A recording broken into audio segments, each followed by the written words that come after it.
Hello and welcome to the Yu-Gi-Oh! Update. I'm your host, Craig V, and this week's episode is dedicated to my Shaddoll deck, which got thoroughly and utterly destroyed by my friend's Flu-Wanderee's deck, or more as it felt, by Barrier Statue of the Stormwinds.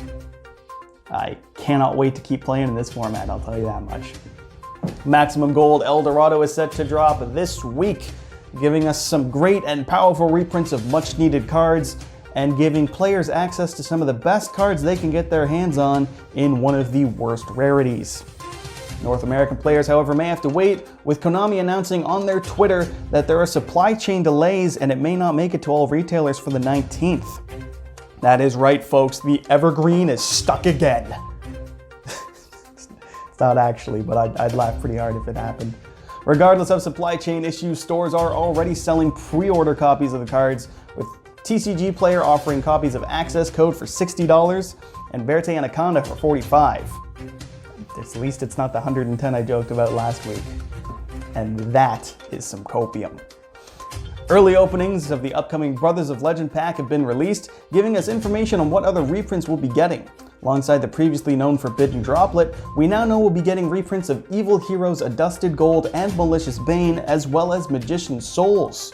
There's also going to be imports for Altergeist and Utopia support, an alt art of Utopia, and for icing on the cake, Starlight rare copies of Red Eye's Dark Dragoon and number 17 Leviathan Dragon.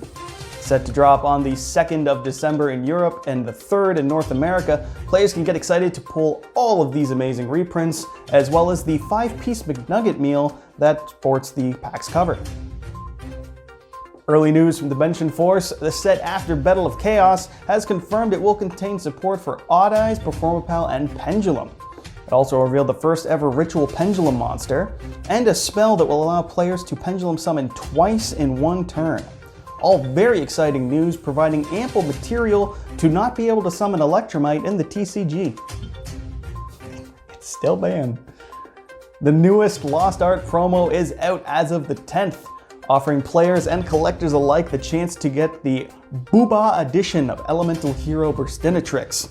All you have to do is go to a OTS store and pay $30 American or 40 Canadian dollars, because it's just a fact, Canadian money is worth less. Not even a joke, it's literally just a fact. North American players who missed out on the chance to attend an in-person YCS after Pasadena sold out can get another shot at an in-person event. After a seeming leak, and just today a confirmation from Konami that the next YCS in person will be taking place in Las Vegas, starting on February 26th of next year. That's right, players will now have the chance to waste some money and lose at cards before heading off to a casino to waste some money and lose at cards. In community news, the 73rd episode of the ever-popular Progression series dropped this week, with Chaos Impact making absolutely no impact on the deck lists. Simo returned to Dynamist with an Orchest engine, and Gage went back to Guru with, you guessed it, an Orchest engine. After a 1-1 tie, Gage choked in Game 3, making the fatal mistake every duelist makes and not reading his cards. Because who needs to use the Quick Effect Book of Moon to stop the Link plays? Not him, and he also doesn't need to win. His 3-week win streak is over, with Simo breaking it and putting himself to 47 wins in the series, with Gage at 26.